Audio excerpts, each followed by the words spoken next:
I support. Because I'm a conservative.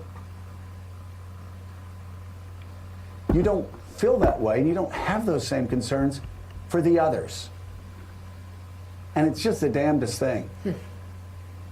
You talk about pro-life, you talk about protecting unborn babies, you just don't care about babies that are born, that are locked in cages. Oh, you say, oh, it's Barack Obama. Oh, no, it wasn't Barack Obama's policy to deliberately find children and lock them up, but that was Donald Trump's policy. In fact, they had a cabinet meeting where everybody raised their hands to support it, except for Christian Nielsen. Who got blamed for it? That was a stated policy. So I really don't get it. I mean, the victimhood. I mean, come on. Stop being a victim. Stop being a snowflake. I get the same, most likely, a lot of the same beliefs that you have.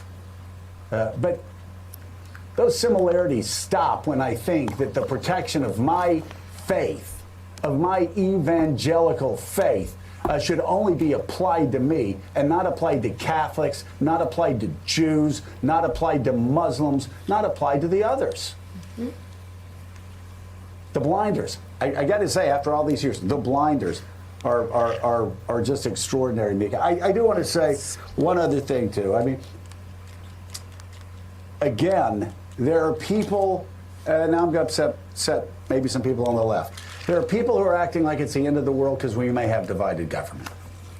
I go back again to Thomas Ricks' book that's coming out in the next couple of weeks, where again, the separation of powers, this frustration that stops tyrants from taking over governments or stops parties from darting too far in one direction or the other direction, that is not a bug of our government. That is a feature. That is not a bug in the Constitution. That is a feature. Those of you talking about how we need to change the Constitution, you need to take a long, cold shower.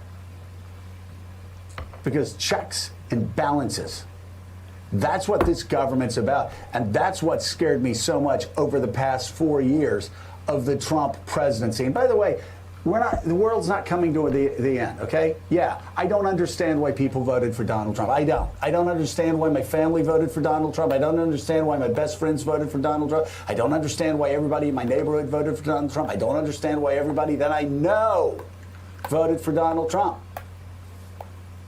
But I got to get along with them. I love them.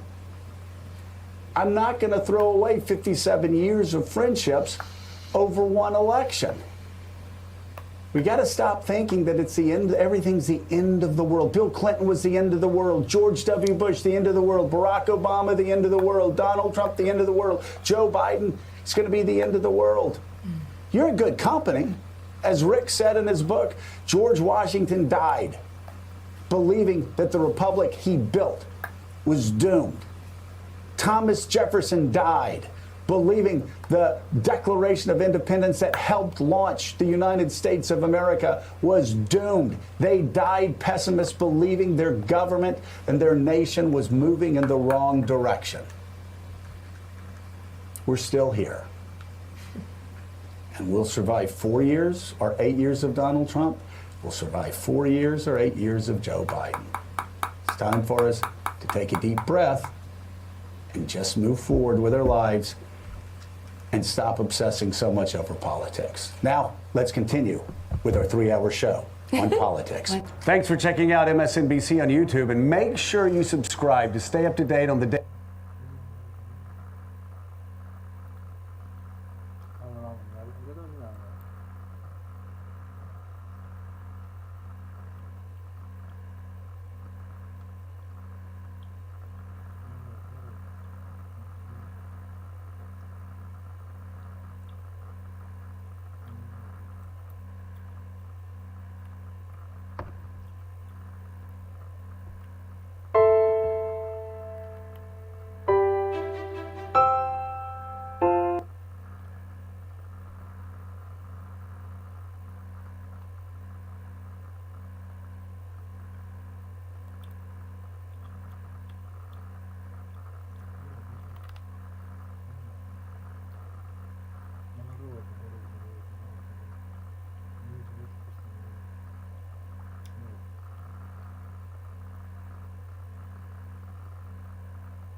first question that I want to address, and you'll hear me refer back.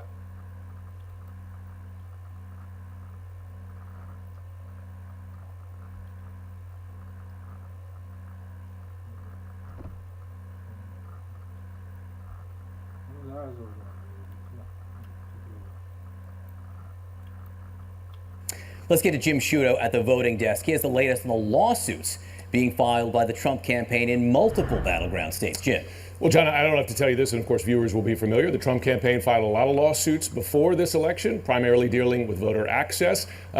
Lost most of those. They're filing a lot of lawsuits since the election, and these deal mostly with the vote count, particularly in states that are close or that Trump is behind, believe they may be able to catch up. So in general, they say unlikely to be wins for the Trump campaign. One, evidence is thin to this point. Two, most of them deal with cases where the number of votes is too small to sway the outcome. But they're happening. Let's talk about Pennsylvania first. The lawsuits here focusing on, you may remember, just before the election, law passed in Pennsylvania allowed votes that arrive up to 3 days after Election Day.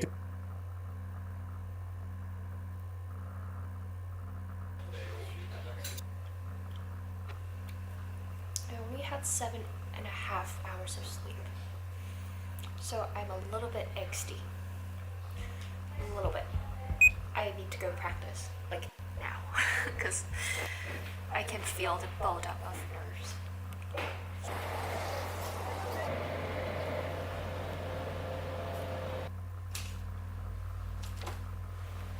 Hello again. I've played on you before.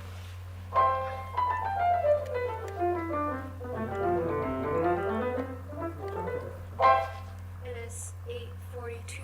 I'm a little bit earlier because I woke up an hour earlier than I intended. So, after a long bus ride, I was reading some music on the bus, and now I feel a little bit more calm.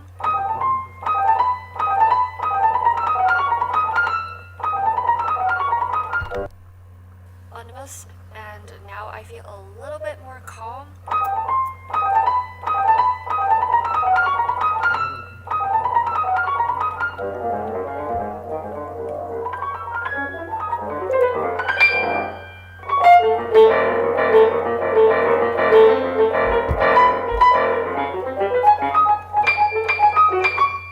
I look kind of tired, but hopefully I can finish practicing and then go back and take a little nap before I do the second round, which is in 7 hours? Less than 7 hours. Wait, no, 7 hours and 10 minutes, but I have to be there in 6 hours and 10 minutes.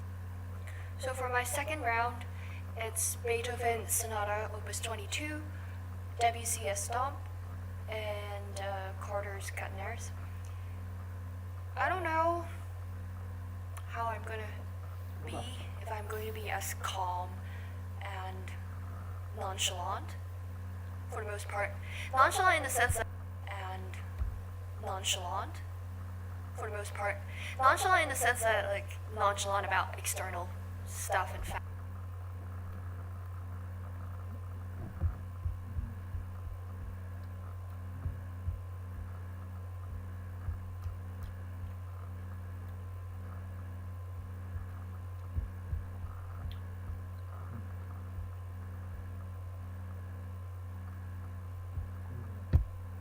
Factors. If you don't know what I'm talking about, I kind of vlog about my first round linked up there. Yeah, I think it's because I like Schumann so much more.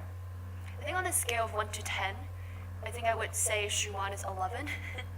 And I think Beethoven would be like 8 or 9. And Debussy also, maybe like 7, 8. It really depends actually. I haven't run through the program yet. I've only been here for 10 minutes, not even. So maybe after I run through the program, I will feel differently. I thought I heard an audience. Ooh, ooh, is what I hear outside after I just finished running through the program. Now that I've posted my first vlog about my first round, I feel like there's anticipation and expectations. So I hope you guys won't be disappointed if I don't get through. and a lot of you guys keep on talking about it for eternity. So if I don't make it through, let's just move on. Exciting things are happening in 2019, so. Anyway, I'm not totally confident with my quotas, so I'm gonna go practice, keep practicing. I have about an hour. Holy cow, I only have an hour left. An hour left. 6 hours until showtime.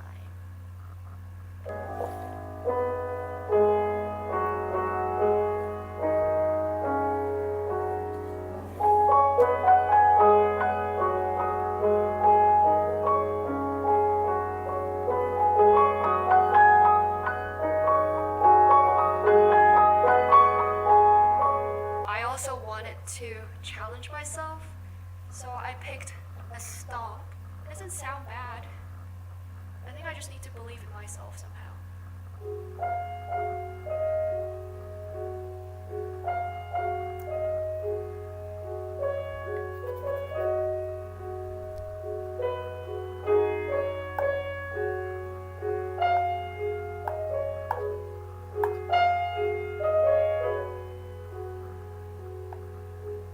Goodbye, pal. This might be the last time that I'll see you. Lunchtime. Hello.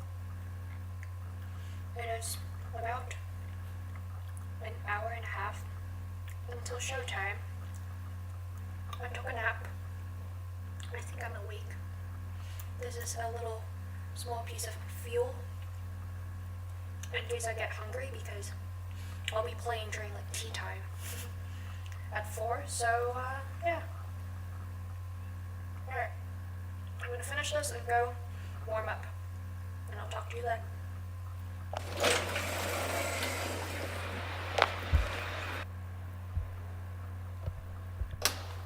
Warm up room.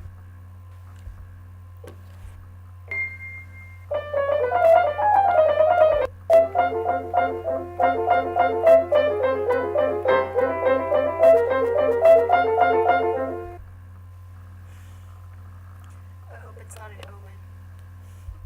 Till showtime. Much to say. Maybe that will change once I get out there. Practice. I think I enjoyed the program. Maybe not as to ignore the fact that I was at a competition, or not really the competition, but I had trouble adjusting to the piano, and I was kind of on the edge. No, what's the next note? There was a slight faint voice of that going on. Would be that lucky? So I think I'm gonna call my mom. And well, I guess don't subscribe because you know that I didn't get through to the competition. So Yale, I will see you in 2 days or so. This order. So of course, this is going to be the result. And yeah, I'll see you guys in.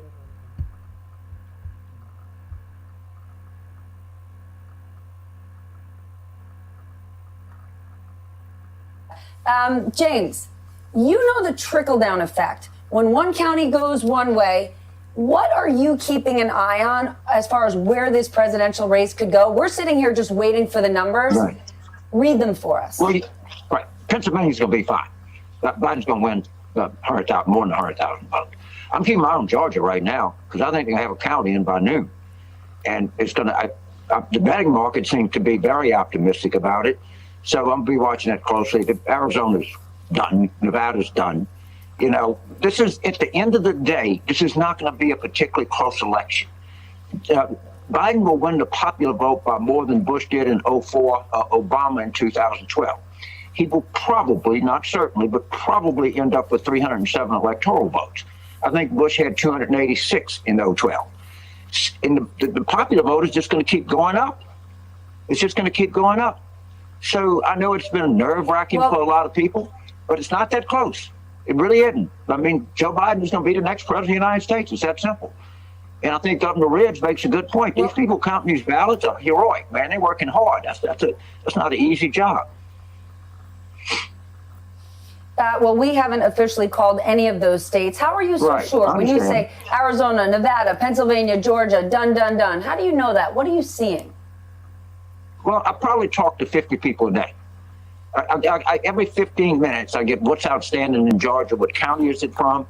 I can look at Arizona, but I mean, they have people that like follow this. I understand the network has to be extremely cautious. I don't speak for MSNBC or anything like that, but there is information out there that people know. The AP, which I don't know has ever missed a call, has already called Arizona for the vice president. But we might have our own standards. They might be different. We might be a little more cautious. I don't know. But I'm not at all worried about Pennsylvania. People know where the votes are coming in from. They can estimate to a high degree of reliability what the percentages are going to be. We know where the Georgia votes are coming in. Actually, it's a little bit disputed. It might even be better for the Democrats than some people think, certainly no worse. It's going to be tight, but I feel pretty good. And the other thing is, Alaska is not done. There's a gazillion absentee ballots left to count. If you look at the returns in Alaska, it's only like 50% or something that are in. And most of these ballots are coming in from rural Alaska, which is heavily Democratic. And they had a really good program to get these ballots in. So there's a lot of things that are going on out there that our viewers need to know about. I mean, I'm not saying we're going to win Alaska, but somebody better take a look at what's going on out there, because next Tuesday they're going to start counting. And Al Gross and Joe Biden are going to make up a lot of ground. Whether they make up enough, I don't know. Well, I'm pretty sure there's a few less than a gazillion ballots out there. You say it's not over yet for Democrats in terms of taking back the Senate. Why do you say that? Well, there's going to be a runoff in Georgia. I'm pretty sure that Purdue is going to fall under the 50% threshold. So there's a runoff there, and then Warnock and Loeffler are going to go head-to-head in January. So it's highly likely you have 2 Senate seats. I don't know if we can win them, but the 2 Senate seats in Georgia. And the Alaska race is not over. I don't know the probability odds, but it is definitely not over. And the only way you can win an election is get in the election. And right now, the better quants think that Ossoff has a really good chance to hold Purdue under 50%. That's just a fact. We know there's going to be 1 runoff in Georgia in January. There could be 2, and the Alaska Senate seat is still to be decided. If we do have a divided government, what will that mean for the next 4 years? Leader McConnell's signature was blocking Obama for 8 years. Joe Biden seems to think he'll be able to reach across the aisle and work with them. Any chance? Well, first, it's not a given it's going to be 4 years. The Republicans have an awful Senate map in 2022. So, maybe it's going to be difficult the first 2 years, but we've had divided government before. And, the Republicans in the Senate are going to need things that only the president can give them. And the president's going to, need things that only the Senate Republicans can give them. That's just the way our democracy works. But it is not a given that the Republicans are going to control the Senate. It is likely, I admit that, but it is not a given. And it's certainly not a given that they're going to control the Senate for the next 4 years. If anybody would look ahead and see what that 2022 Senate map looks like, they can see that they have a lot of really vulnerable people, vulnerable states also. So I don't buy that they're going to control the Senate. I think it is likely. I wouldn't get. Go ahead. Sorry. Apologize. James, I wish we had more time. Wait, I have to ask you, then where does this leave the Republican Party and Trump supporters, his millions of supporters, if he loses?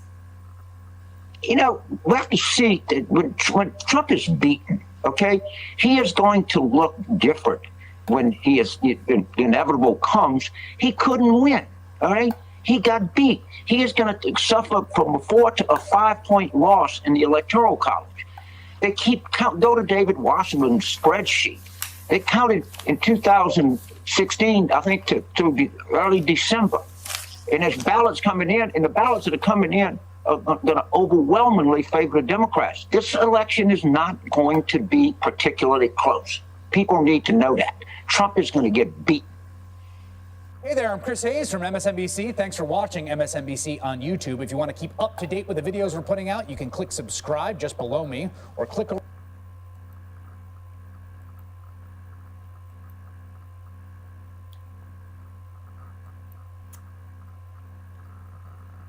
Минуточку, внимания. Вот вы конкретно засекали хоть раз, сколько часов в день вы тратите на просмотр Ютуба?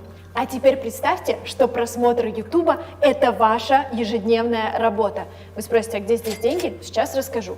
Дело в том, что Ютуб – это не про развлекательные видео уже. Ютуб – это огромная площадка, где почти у каждого бизнеса, почти у каждого человека, который выстраивает свой личный бренд, есть канал.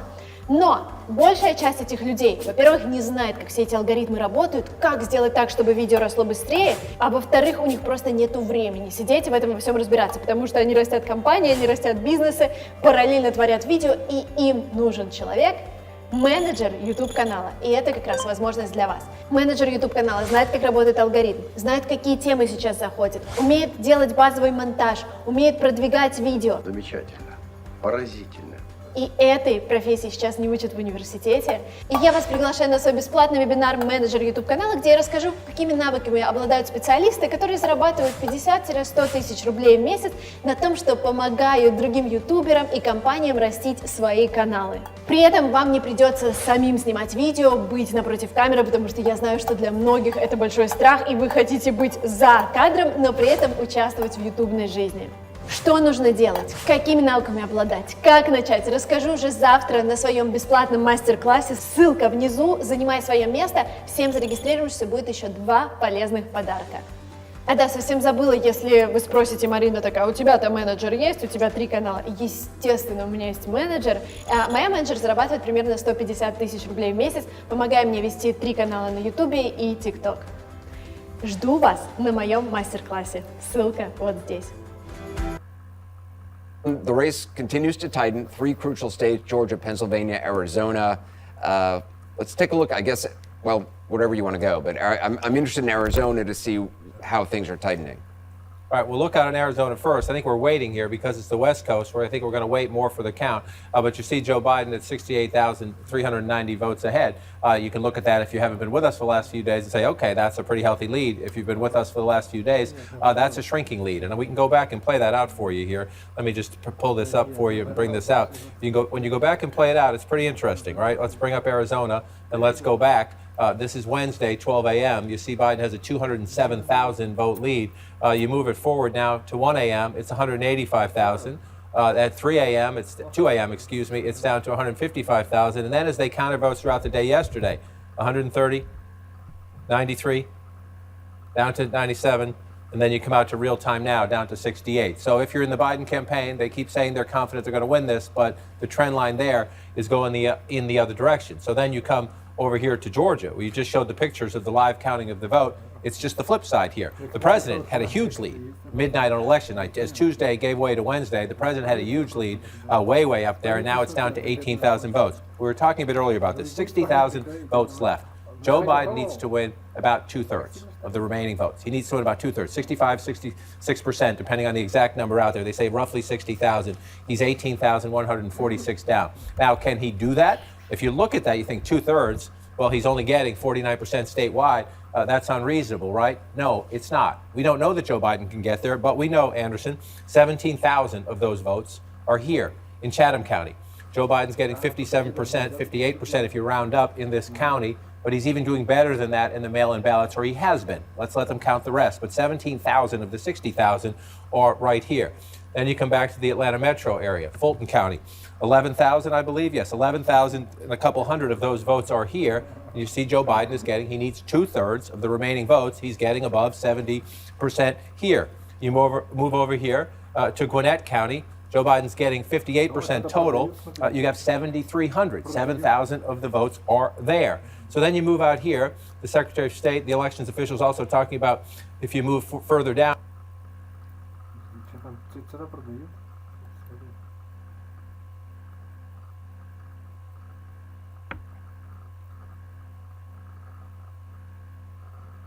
Нет, нормально же политика. Нет, это же круто. Заходишь, ты представляешь, к Путину приходишь, и там продают, короче, да.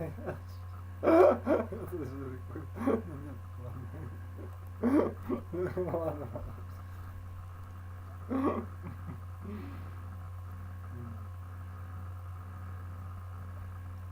Ну понятно, да. У меня тоже есть, кстати, да.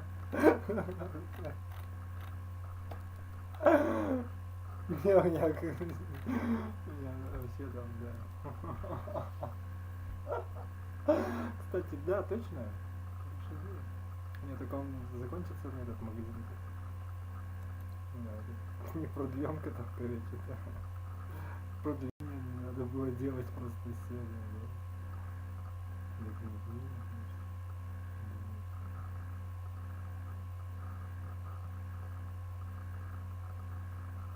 Чё?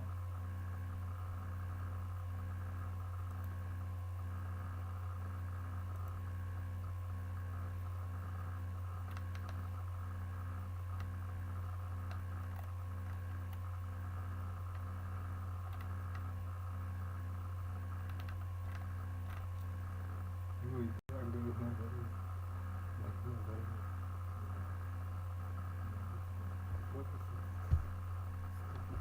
Нет, частично только. Partial. Down in Atlanta here.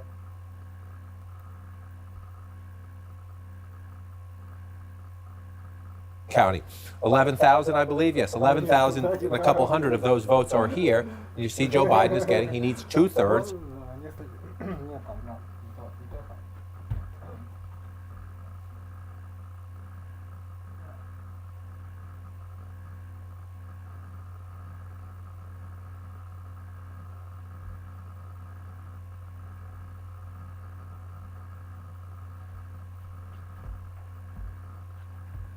Соседям, да?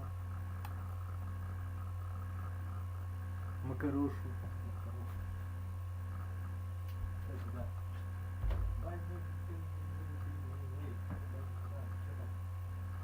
Он себе так говорит, хочется и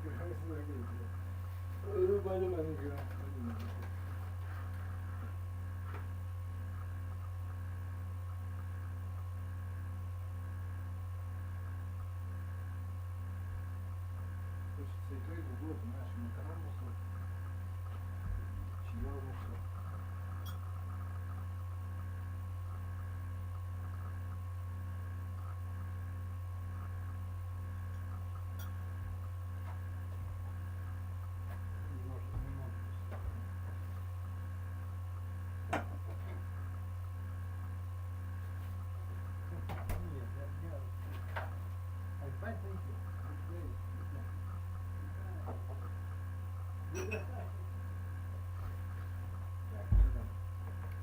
Of the remaining votes, he's getting above 70% here. You move over here to Gwinnett County. Joe Biden's getting 58%.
Percent total, you have 7,300. 7,000 of the votes are there. So then you move out here. The Secretary of State, the elections officials also talking about if you move further down in Atlanta here, Fayette County is here, is done here. I think they're close to being done. You move over here, and you come over here. So most of these other counties are done. But some of the counties where we're still waiting for votes, some of them are, they're red. And so the question there is, does the president add up to his total or does he not? Now, so we're going to watch Georgia.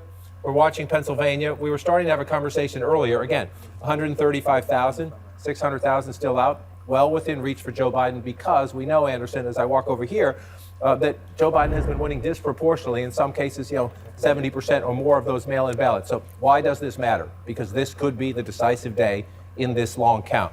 You asked me about the president's path a little bit earlier. Yeah. There is just no way. The president of the United States cannot lose the Commonwealth of Pennsylvania. Cannot lose the Commonwealth of Pennsylvania. If Joe Biden wins it, he's the president. He doesn't need it to win the presidency. Biden does not. The president does. Let me show you what I mean. Cannot lose the Commonwealth of Pennsylvania. If Joe Biden wins it, he's the president. He doesn't need it to win the presidency. Biden does not. The president does. Let me show you what I mean, and we go through this math right now. Because it is 20, right? So we clear this out. The president is leading right now in Maine's 2nd Congressional District. We'll start with the 1. We don't know that he's going to win it, but he's leading right now. The president's lead in North Carolina, it has shrunk a little bit, but it's held up so far. Let's assume he gets it there. The president, we have full expectation when we finish the count in Alaska, the president will get that. So then let's say the president gets Georgia. All right, that gets him to 248. And if the president comes over here, even if the president comes back in Nevada, he gets to 259. I mean, in Arizona, excuse me, he gets to 259. Nevada would get him to 265. The president is out of options then. The president is that you're up to 265. The only thing left on the board is Pennsylvania. The president cannot get to the finish line without the Commonwealth of Pennsylvania. So he has to. He has to win more than Pennsylvania. But he can, once you get that 20, your math gets better. Without that 20, you just don't have a path. So you come back to Joe Biden, who is at 253. Again, if by the end of the day, we can say that, Joe Biden is president, no matter how the rest of them end up. So Pennsylvania with 20 is the biggest prize still on the board. If Biden gets it, game over, and then he's counting up from there. If the president does not win Pennsylvania, he's done. It's an absolute essential state for him as we watch that lead shrink. And if Biden gets Arizona, continues to hold on to Arizona and Nevada, and that also gets him. That's it. You don't even have to finish the thought. If Joe Biden's at 253, if he holds on to Arizona and he gets Nevada, that's 270. The rest is gravy after that. You want a bigger win? Of course, but 270, once you get 270, you can't take it back. So if we know Nevada, well, it's not clear if we're going to know Nevada by the end of today or Arizona either. Right, it is not. And so that's why if you talk about today as a potentially decisive day, the key point is how many votes, when we get more out of Nevada, how much is it? Right. And what do they tell us about the universe still out there? Can you make a projection based on what you have? We leave that to the data people, but we need to know. So come back to where we start. If Arizona and Nevada keep us waiting, which is perfectly conceivable. Can Joe Biden get there without them? Yes, he can get there with just Pennsylvania. That would be it. Although Pennsylvania, that's 700,000 plus votes still to be counted there, and also more military ballots still coming in. Right. So Joe, if by the end of the day they had counted 2/3 of those and Joe Biden had surged past the president, maybe the decision people feel comfortable enough to make a projection. We don't know that. And we're going to be obviously incredibly cautious in this environment because of the stakes, number one, and because of the unorthodox nature of this campaign. But Georgia would be another one. If Joe Biden could, if Joe Biden gets Georgia, that gets him to 269, right? If he can pick up that, and then you're looking around again. Can he come back here? Doesn't look that way, but we'll keep counting votes in Maine's 2nd Congressional District. So the big prize is Pennsylvania. Yeah. So can we? Your question, I think, if you boil it down, is today the decisive day? Well, we can't say that for certainty. We just can't. We have to keep counting. But there's the potential if they speed up the count in Pennsylvania a little bit, and if we get Georgia, and then if one of the western states, southwestern states, gives us a little bit more, perhaps. We'll at least know the trend lines. We will have a much better sense of the trend lines if Joe Biden overcomes the president's leads in Pennsylvania and in Georgia. At least we'll know the trajectory. We might not be at the finish line. Yeah, and Nevada, too, with that slim lead. It's just fascinating to watch, waiting for numbers there. John, thanks very much. Ever wonder why so many people say they want to learn guitar, but very few actually learn to play? It's simple. Too many people try to learn with YouTube videos. As the nation anxiously waits to find out who the next president will be, all eyes are on several key states that could ultimately decide the race. Now, ballots are still being counted in these battlegrounds, but results so far suggest tight margins between President Trump and Joe Biden. And if the final vote total is super close, candidates can request recounts in most of these states. So let's run through the recount rules in these battlegrounds, starting with that coveted blue wall that President Trump turned red in 2016. Wisconsin doesn't have automatic recounts, but candidates can petition one if the margin of votes is 1% or less. That's why the Trump campaign is planning to ask for a recount even though Joe Biden is the apparent winner there. And by that we mean Biden has won the race, but the final results could depend on confirming vote totals or a potential recount. Now, if that happens, Wisconsin has 13 days to retally the votes. Now, Michigan does have automatic recounts if the margin is 2,000 votes or less. That's a very slim margin. NBC has called Biden the apparent winner in the state, and he leads by at least 60,000 votes. But a candidate can also request one within 2 days of canvassing if there is evidence of fraud or errors. In either case, the process would need to be completed 39 days after the initial votes were certified. And in Pennsylvania, where we're still waiting on more than 1 million votes as of Wednesday, an automatic recount goes into effect when there's a difference of half a percentage point or less. That process would need to be finished by November 29th. As for the candidates, 3 electors can petition a recount in a contested district if they claim mistakes were made. Now let's zoom out of the Rust Belt and zoom in on Georgia. No automatic recounts here, but candidates can ask for one if the margin is within 0.5%. They have 2 business days after county certification to submit the request. And in North Carolina, no automatic recounts here either. Candidates can make a request if the margin is within 10,000 votes, based on how many people voted in the state. And if an initial machine recount doesn't change the results, a hand-to-eye recount can be requested as well. And like North Carolina, Nevada also doesn't have automatic recounts. But the state does allow losing candidates to petition one regardless of margin. Requested recounts need to take place within 10 days. Now, Arizona is the outlier here. It's the only state we're watching that doesn't allow candidates to request a recount. That means automatic recounts are the thing to watch here, if the margin is within 0.1%. It is 2020, so anything is possible, but based on the latest tally, that does seem unlikely. Look, we're still waiting on all the votes to be counted, but at least we know what we can expect if these battlegrounds enter recount territory. Hey, NBC News viewers, thanks for checking out our YouTube channel. Subscribe by clicking on that button down here and click on any of the videos over here to watch the latest interviews, show highlights, and digital exclusives. Thanks for watching. As the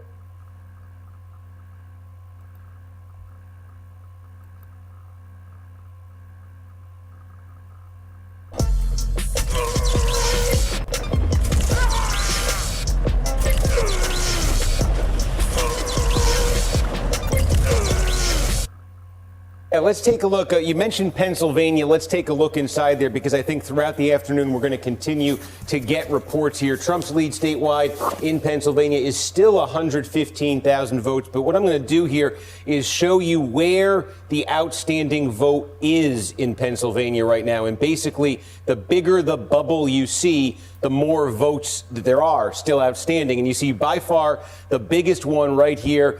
This is Philadelphia. You know, we think there are probably, 75, 80, 90,000 votes still to come in Philadelphia. Philadelphia has reported out a couple times today. It's helped Biden narrow the lead, but there's probably about 80, 90,000 votes to come in Philadelphia at least. And Biden is winning these votes in Philadelphia. He's winning the city right now by 80%. He's winning the mail ballot portion of the vote. He's getting like 90% of that. So you could just do the math with that many outstanding votes in that one place that Joe Biden is winning by that large a margin. That gives him the opportunity to erase a big portion of that Trump lead statewide. Then you look where else are there outstanding ballots. And by the way, when we say outstanding ballots here, we're talking outstanding mail ballots, absentee ballots. And these are the ballots that are favoring Biden, even in areas that aren't heavily Democratic. The mail ballot portion of the vote has. Back to some of the things that you've already.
долго все это как-то так длиннющееся.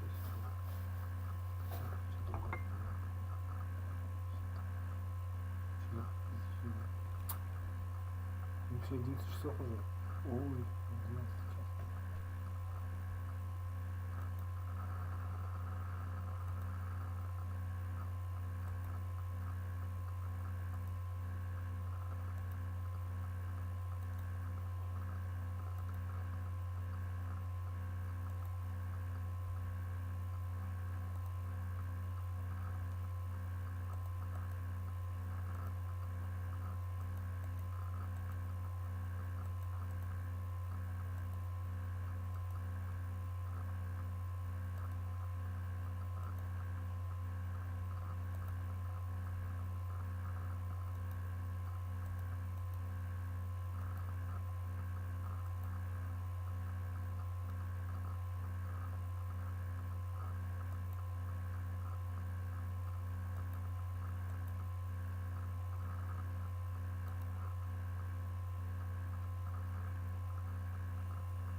Сдвинуть просто ты все одинаково.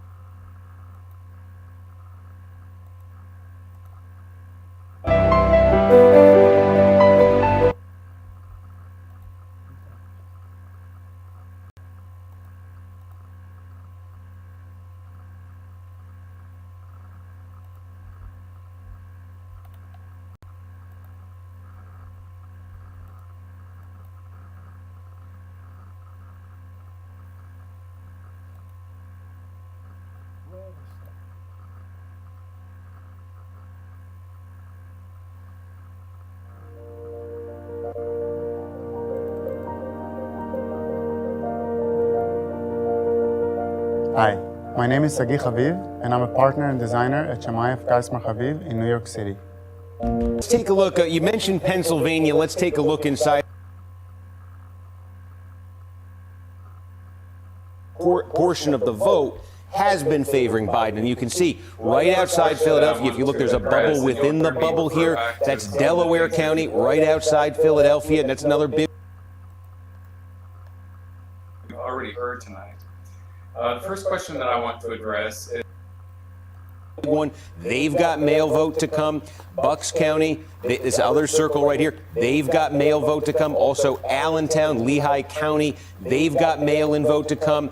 Erie, we got a report this morning. Erie's a very good example because it's a county that overall Trump is winning. But the mail vote portion of the vote, Biden is winning. So that's the dynamic at play here right now. All mail ballots, and the reports you're getting pretty much anywhere they're coming in right now are helping Biden. And you see the opportunity then, if Philadelphia is going to erase that much of that lead for Trump, and there are all those other opportunities, you see the potential pathway there for Biden to overtake Trump. But we wait and see for these results to actually come in and see if that is what happens. Hey there, I'm Chris Hayes from MSNBC. Thanks for watching MSNBC on YouTube.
Привет! Вы уже знаете нас как финансовый IT-сервис Яндекс.Деньги. Мы поменяли имя, но суть остается прежней. YouMoney для онлайн-шоппинга, оплаты квитанций и других повседневных трат. 111,000 vote lead that Donald Trump has right now, maybe more, depending on the exact number of ballots that are left there in Philadelphia. And again, it's not just Philadelphia. You've got Bucks, you've got Bucks, you've got Delaware, you've got Allentown, you've got a bunch of other places here where Biden's doing well, not 90% well, but in these other places he's doing well with the mail-in ballots.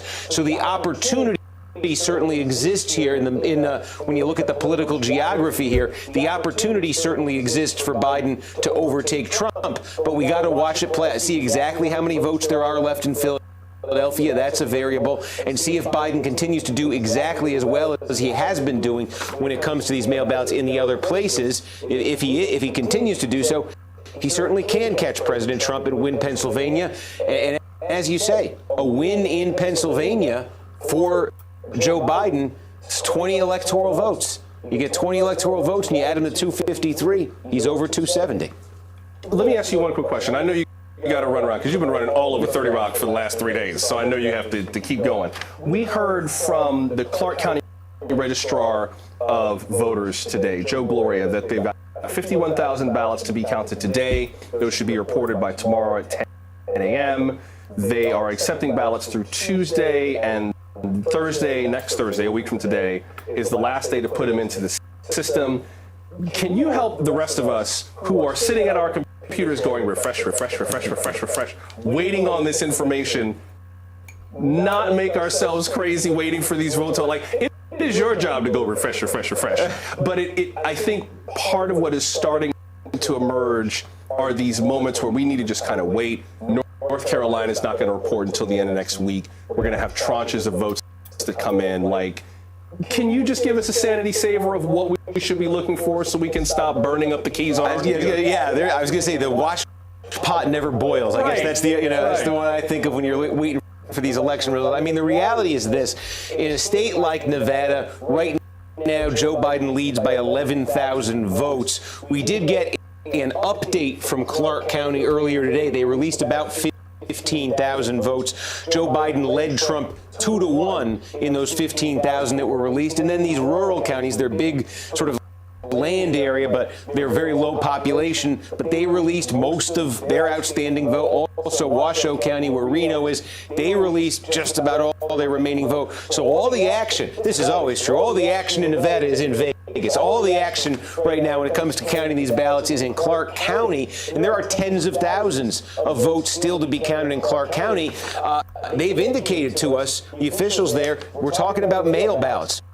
We're talking about stuff that arrived in the mail at election offices on Election Day, the days since Election Day. Those can count in Nevada. Plus, ballots that people just dropped off in person. They had the ballot at their house, the mail ballot, and they said, you know what, I'm not going to put it in the mail. I'm going to drive it in those ballots are part of this too. There's every reason to expect, to believe that the ballots that the remaining ballots, I should say, in Clark County will be like the ones we saw released today, 2-1 for Biden.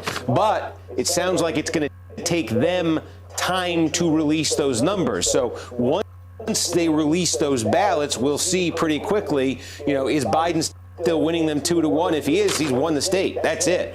And there's every reason, I think, right now to expect that's the likely outcome here. But since they're not actually releasing them yet, we got to wait. Steve Kornacki, thanks very much. Much appreciated. Thanks. Let's talk more about Nevada, because all eyes continue to be on the Las Vegas. Let me take you to Georgia. This is another one that's been trickling in. You see the margins down to 13.5, below 14,000. And look,